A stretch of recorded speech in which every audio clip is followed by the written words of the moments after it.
Samarqanddan tunda yashirincha olib chiqib ketilgan 16 sandiq sirini bilasizmi?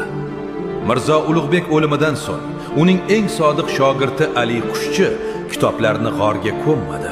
U ilmni qutqarish uchun buyuk hijratni amalga oshirdi. U zijni olib avval Tabrizga, so'ngra Istanbulga yo'l oldi. Tarixiy manbalarda yozilishicha, Usmonli sultoni Mahmad Fotih Ali Qushchini katta hurmat bilan kutib olgan. Aynan Istanbulda Ulug'bekning 1018 ta yulduz haqidagi jadvali qayta ko'chirildi va saqlab qolindi. Ulug'bek 1 yilni 365 kuni 6 soat deb hisoblagan. Zamonaviy atom soatlaridan farqi bor yo'g'i bir necha soniya. Bu kitoblar 17-asrda Oksford universitetida nashr qilindi va Yevropa ilmini uyg'otdi. Shuning uchun ham oydagi eng katta kraterlardan biri bugun bobomiz Mirzo Ulug'bek nomi bilan ataladi.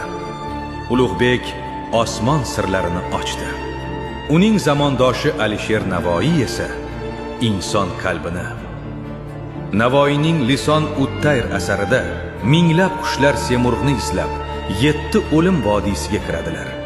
Lekin tirik qolgan 30 ta qush manzilga yetganda nima ko'rganini bilasizmi? Ular Xudoni izlab o'zlarini topdilar. Bu qanday sir edi? Navoiyning Semurdagi qalbingiz bilan bog'liq sirini keyingi videoda ochib beramiz. Hoziroq obuna bo'ling.